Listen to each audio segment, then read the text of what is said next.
Ruptura uterina. La ruptura uterina corresponde con una solución de continuidad en el miometrio, es decir, la pared uterina, que tiene una magnitud variable y que ocurre en embarazos mayores de 20 semanas. Generalmente lo podemos observar en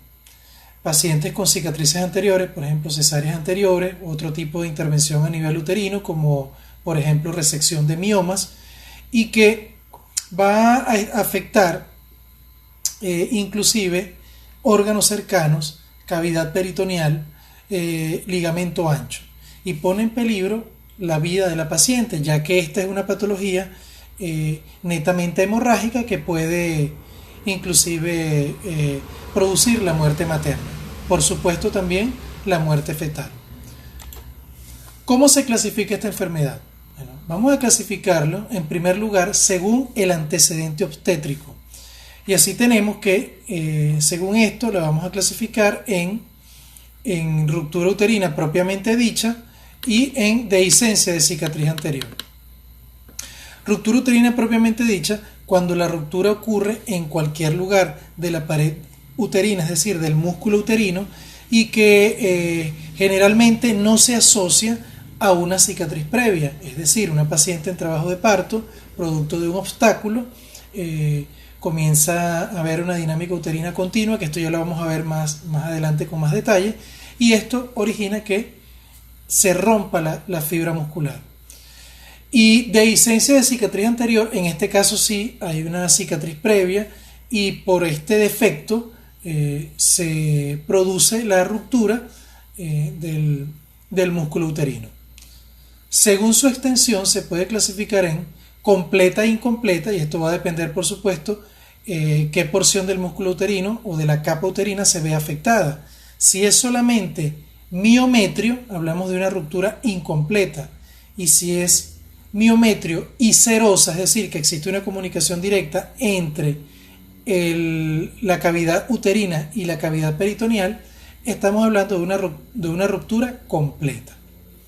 Según la forma de presentación, se puede clasificar en espontánea o traumática. Por supuesto, espontánea,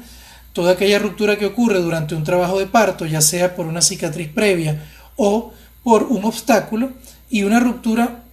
traumática, aquella que ocurre, por ejemplo, en accidentes, traumatismo, violencia de género, utilización inadecuada de mecanismos como el forceps, la utilización de maniobras como la de Christeller, que de hecho esta es una maniobra que está totalmente proscrita, es decir, no se debe utilizar, que originan el problema, es decir, originan la ruptura uterina. Etiopatogenia y factores etiológicos. Con respecto a la etiopatogenia, es muy importante diferenciar lo que corresponde a el origen, es decir, ¿qué puede originar una ruptura uterina? Tenemos que se puede originar en un útero sin cicatriz, principalmente en un trabajo de parto. ¿Cómo ocurre esto? Bueno, esto ocurre en el momento del trabajo de parto, existe un obstáculo por el diagnóstico inadecuado, es decir, una paciente, por ejemplo, con una desproporción fetopélvica, donde se lleva a trabajo de parto o conducción de trabajo de parto, se utiliza la oxitocina para rematar, se utiliza la oxitocina para conducir el trabajo de parto, y el obstáculo impide que el útero tenga una contracción uterina normal y vaya descendiendo de manera normal el producto. No, aquí lo que ocurre es que producto de la distocia hay un aumento en la intensidad y frecuencia de las contracciones, es decir, hay una hiperdinamia hasta que hay un aumento hay un ascenso, perdón, en el anillo de contracción, es decir, hay un aumento en lo que es el tamaño del segmento uterino inferior, y esto trae como consecuencia, al no vencerse el obstáculo, que se rompa por esa parte más delgada que es el segmento uterino. Ya esto lo vamos a ver con un poquito más de detalle. En el caso de las cicatrices anteriores ocurre porque el defecto, producto de la cicatriz, hay una debilidad de la pared que hace más propensa a existir ruptura, sobre todo cuando la paciente inicia trabajo de parto. Factores etiológicos. miomectomías, todos aquellos factores que producen cicatrices como miomectomías, cesáreas anteriores, cirugía uterina previa, de igual manera un periodo intergenésico corto, menor de 2 años, y si es producto de una cesárea anterior, por supuesto con más razón, ruptura uterina previa con reparación previa de la misma, cesárea corporal o segmento corporal, independientemente del tiempo, uso incorrecto de prostaglandina, esto factor muy importante, 2 o más cesáreas anteriores, maniobra de Christeller, que como ya les mencioné está proscrita, legrados uterinos a repetición que producen cicatrices internas a nivel de lo que es el endometrio y el miometrio, uso incorrecto de forceps, trabajo de parto prolongado, uso inadecuado de oxitóxicos, gran multípara, fetos macrosómicos, malformaciones, desproporciones fetopélvicas que producen obstáculos que impiden el paso del feto hacia la vagina.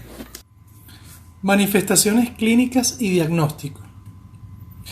En este caso vamos a dividir lo que es la ruptura uterina en sí y todo lo previo que ocurre en etapas. Una primera etapa o periodo prodrómico, donde básicamente se trata de que aparecen ciertas situaciones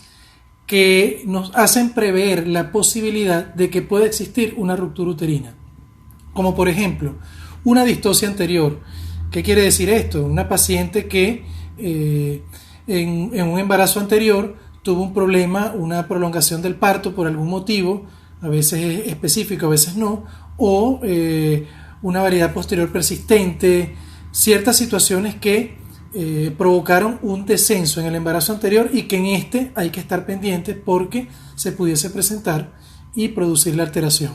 Descenso inadecuado de la presentación, es decir, durante el trabajo de parto abrimos el partograma y nos damos cuenta que en la medida que pasa el tiempo hay una alteración en el descenso, la presentación se mantiene en primer plano de Hodge y esto puede condicionar a que posteriormente pueda presentar una ruptura uterina. Trabajo de parto prolongado por la misma razón, dinámica uterina cada vez más intensa, es decir, tenemos una paciente en una fase o en la fase activa o la fase de aceleración rápida, pero observamos que presenta cierto grado de aumento de la frecuencia y la intensidad de las contracciones no acorde con su evolución. Esto también nos debe poner en alerta, al igual que la paciente se presente ansiosa, intranquila, no descansa entre contracciones. Debemos estar alerta ante la posibilidad o el riesgo que tiene esta paciente de presentar posteriormente una ruptura uterina. El periodo de inminencia de ruptura uterina va a estar fundamentado bajo 2 signos, que son el signo de Bandel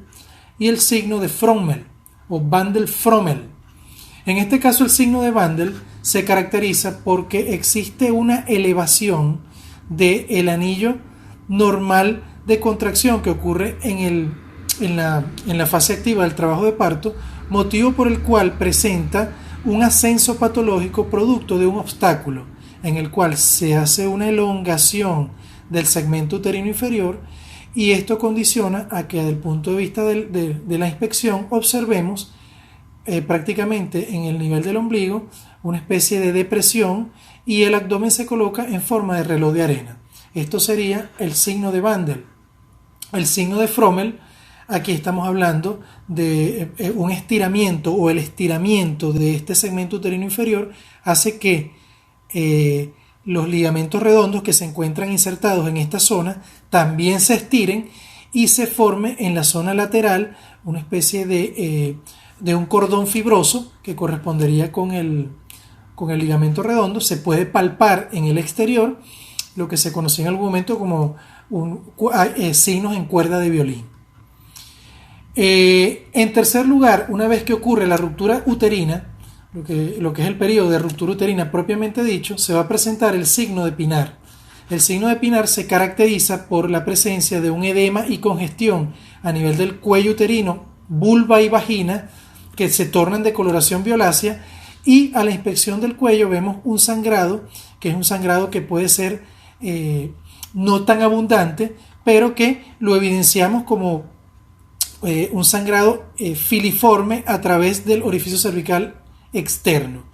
Este signo, acompañado de una ausencia repentina del dolor en la paciente, nos va a permitir hacer ya un diagnóstico más específico de ruptura uterina, y que esto, unido al examen físico, donde vamos a determinar que existe ya una palpación evidente de partes fetales a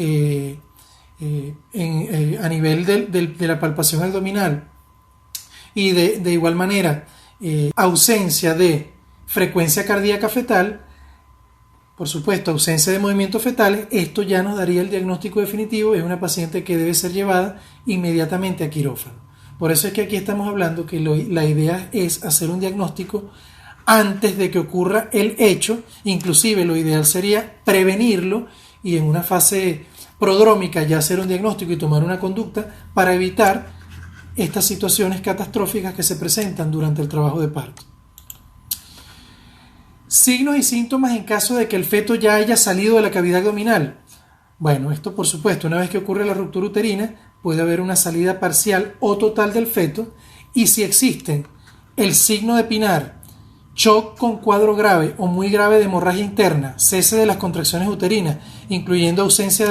repentina del dolor, ausencia de latido cardíaco fetal, dolor intenso a la palpación sobre el sitio de la ruptura,